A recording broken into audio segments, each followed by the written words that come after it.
Hey everyone, this is Kandace and Sher with Processing Trauma Out Loud, showing up today with part 4 on a little summer series we're doing called A Summer Chat.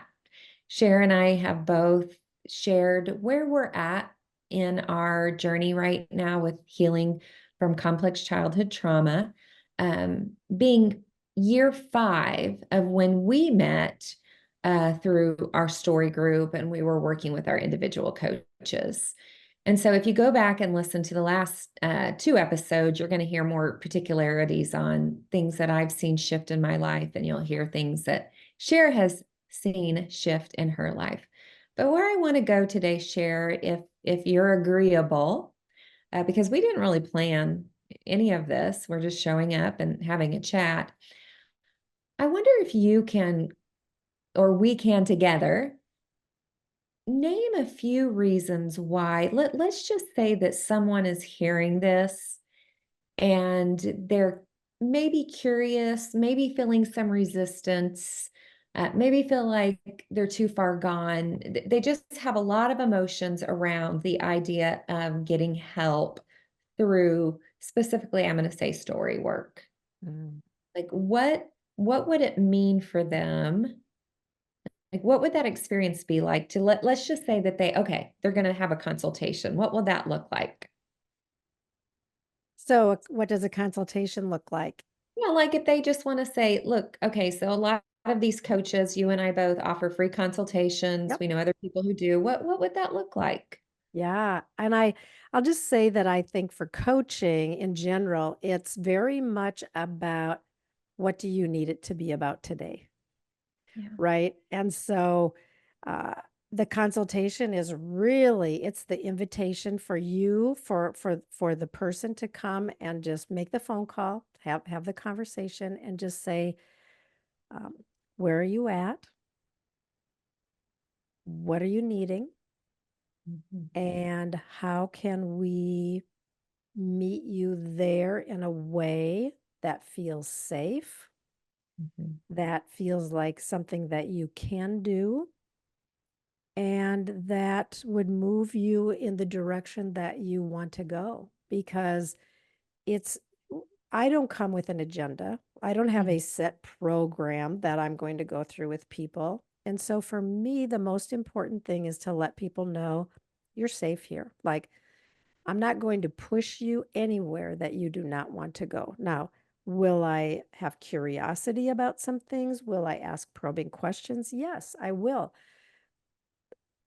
But you always get the chance to say, I want to go here, or I'm not ready to go there yet, or whatever that case may be. So I think story work is a place where everyone that I know um, experiences a lot of sense of being seen in a way that they've never been seen before. Mhm. So I think that That's a good way to say that. yeah, that is one of the things that I will say that I think is probably the most impacting, even in the consultation. I want to see people well, and I remember when I did my first consultation with Lori Proctor for our story group. I was really scared about joining a story group, but even in the consultation, I felt seen in a way that drew me in. Yeah. Yeah. Those are some thoughts. I don't know. What about you, Candace? Well, I love those thoughts about being seen really well.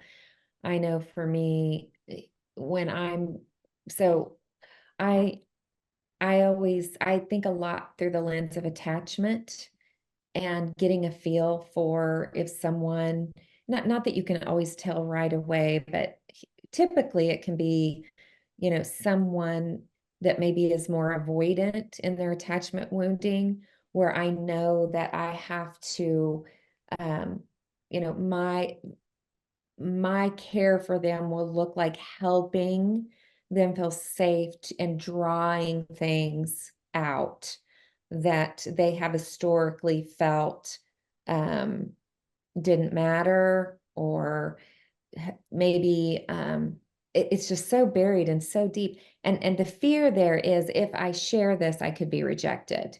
So kind of getting a feel for, okay, is this Is this a situation where I move in slowly to help draw things out, and as they feel safe in increments, they share more and more? Or it could be someone that is more anxiously attached, and sometimes that can look like somebody talking for 25 of the 30 minutes of our pre-consultation call. And Yeah. so I'm getting a feel for this person feeling like I need to be heard. I need, I need to share these things. There's kind of can be a franticness to it even.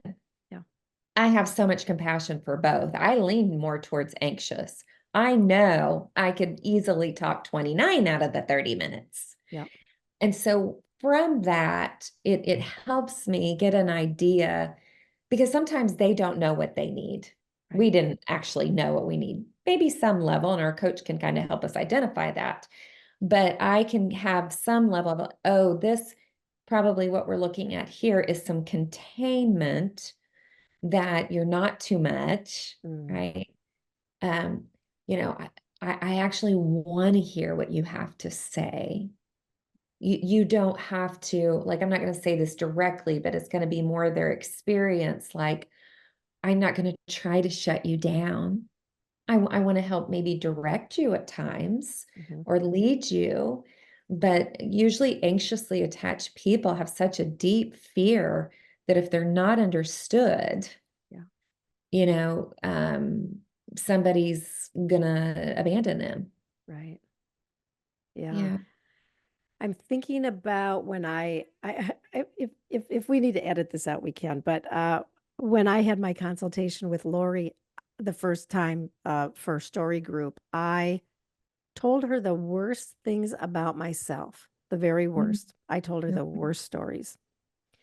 And I remember toward the end of our time, and she asked me what what it was that caused me to want to talk about that. And I had to ponder for a little minute, and I was like, I think I said something to the effect of, I want you to know the worst thing about me, because if I'm too much, or if you're not, if you can't handle it, I think that's what I said. If you can't handle it, like, I want to know right now. Yeah. Oh, sure. And Yeah. she said to me, yeah, I'm laughing, but oh my goodness, it was and she said to me what she has said to me so many times through the years when I've been hesitant to share a story. She has said, I can contain your story, Mhm. which has been so important to me. And I think it is to our so many people, like, we're afraid that our story is too much. Yeah. Yeah. And how that presents will look differently, according to what attachment wound that we're kind of living from in that moment. Hmm.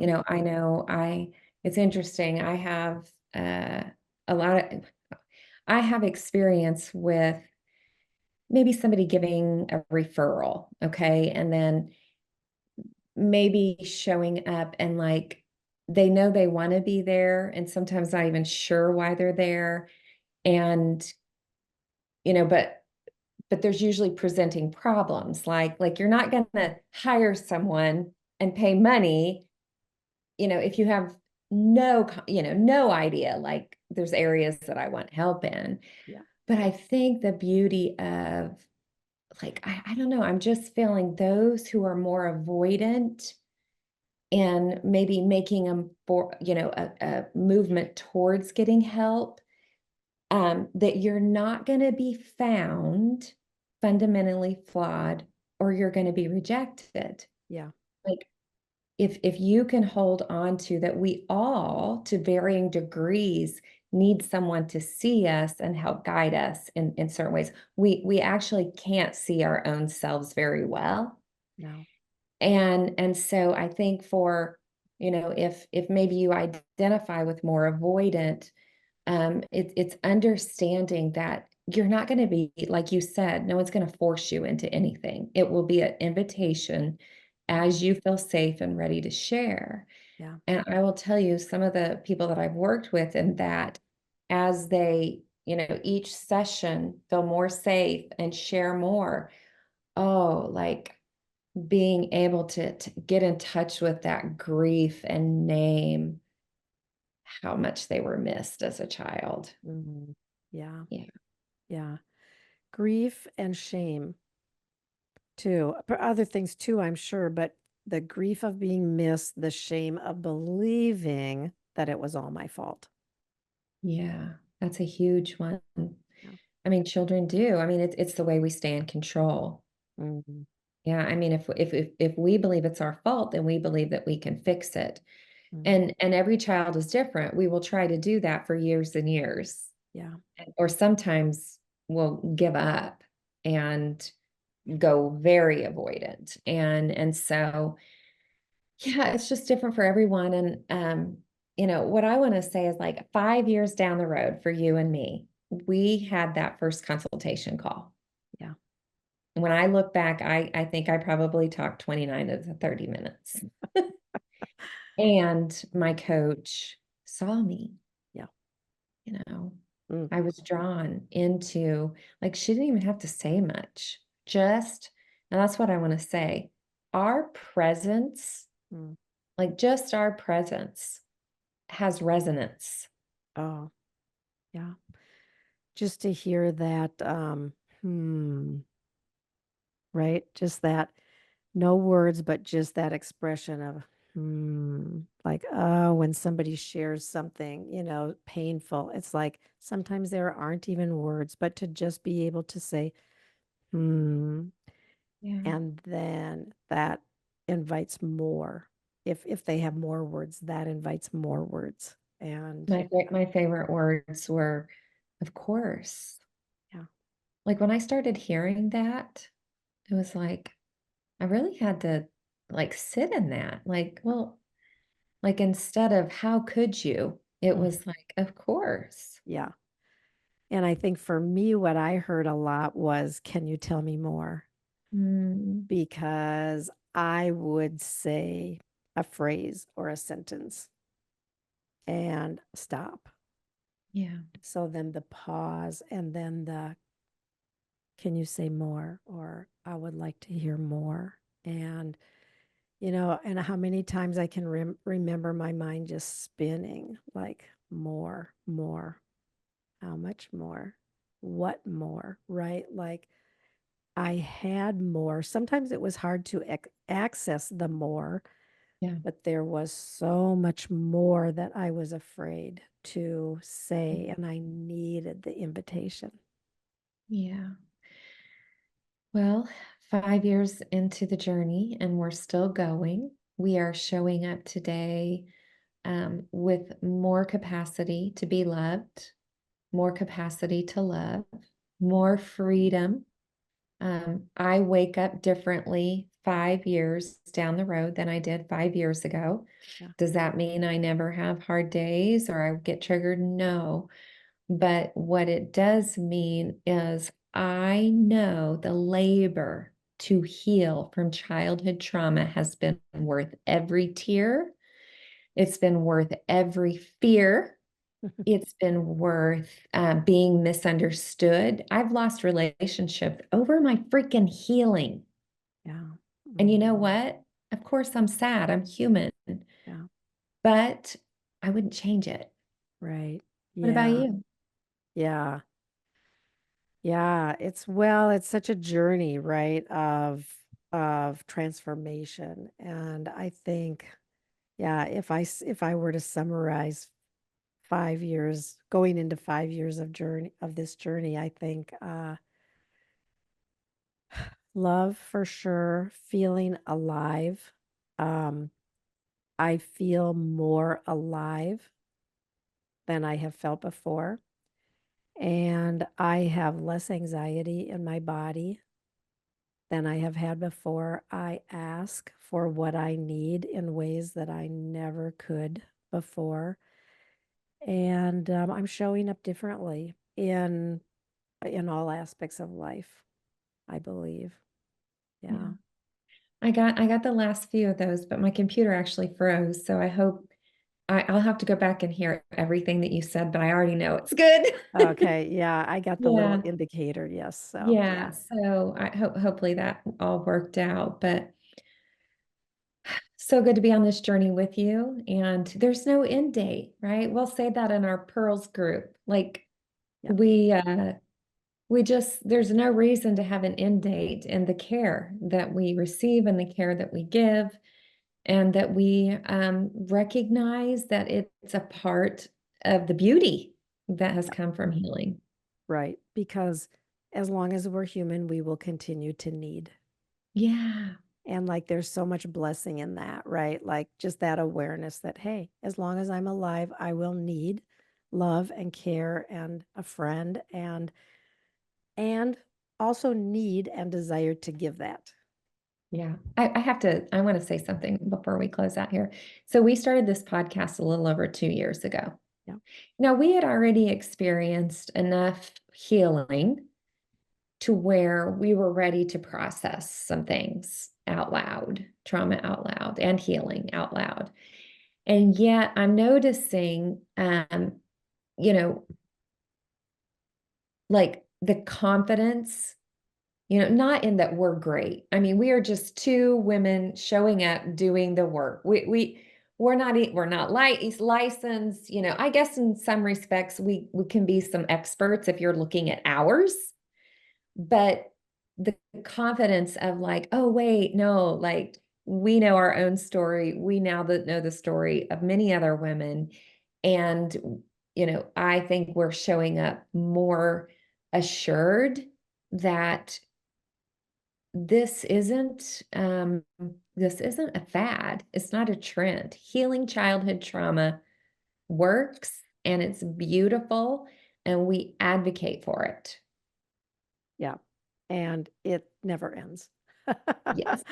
And that's Yes. and I love knowing that because it makes me feel okay about okay, I'm still on the journey. And we all are still on the journey. And I Well, love I that. know. I mean, when I have moments where I get triggered or I feel like I've taken a step back, instead of going into shame and beating myself up, I'm like, ooh, yeah. It's more of an inventory of, I wonder, I think I'm just tired right now. I need a nap Yeah. or whatever that might be. And you're frozen. So Yep. I'm just going to close out the episode and see how this goes. Cher, love you. It was great to be with you today. Great to be with you too, Candace. I love you too, friend. Good.